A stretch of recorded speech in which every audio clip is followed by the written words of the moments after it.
تمہاری مشکل آسمان جتنی بڑی کیوں نہ ہو، اگر تمہارا یقین اللہ پر ہے تو کوئی بھی تم کو ہرا نہیں سکتا۔ اللہ اپنے بندے کی تڑپ کبھی بھی ضائع نہیں کرتا۔ اپنی مانگی ہوئی دعاؤں پر یقین رکھیں، وہ رحمان ہے۔ اگر آپ کو معلوم ہو جائے کہ لوگ کتنی جلدی آپ کو آپ کی موت کے بعد بھول جاتے ہیں تو آپ لوگوں کو متاثر کرنے میں زندگی ضائع کرنا چھوڑ دیں گے۔ رومی رحمۃ اللہ علیہ فرماتے ہیں، جب زندگی میں تنہا ہو جاؤ تو جان لو کہ تمہارا رب تمہارے ساتھ وقت گزارنا چاہتا ہے اور اسی لیے اس نے سب کو تم سے دور کر دیا ہے۔ انسان کو ہر حال میں راضی با رضائے الہی رہنا چاہیے اور صبر و شکر سے کام لینا چاہیے۔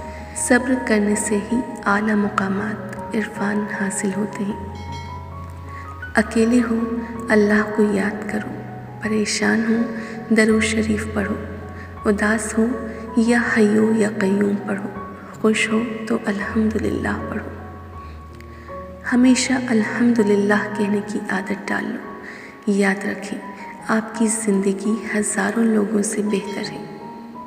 جب اللہ کسی بندے کو پسند کرتا ہے تو اس کی پریشانیاں بڑھا دیتا ہے تاکہ اسے اپنے قریب کر سکے۔ وہ لوگ بہت خوش قسمت ہوتے ہیں جو زوال کی طرف جائیں یا کمال کی طرف جائیں، صرف شکر کے راستے پر ہی سفر کرتے ہیں۔